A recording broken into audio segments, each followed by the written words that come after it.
હક્કી આવાજ ન્યૂઝ ચેનલમાં આપનું સ્વાગત છે।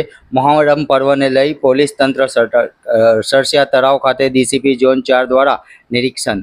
ઇસ્લામિક કેલેન્ડર મુજબ મુસ્લિમ સમાજના નવા વર્ષ હિજરી 1448ની શરૂઆત સાથે પવિત્ર મોહરમ માસનો પ્રારંભ થયો છે। આવતીકાલથી શહેરના વિવિધ વિસ્તારોમાં તાજિયા સ્થાપના તેમજ મસ્જિદોમાં ધાર્મિક વાઝ તકરીરો કાર્યક્રમો શરૂ થવાના છે।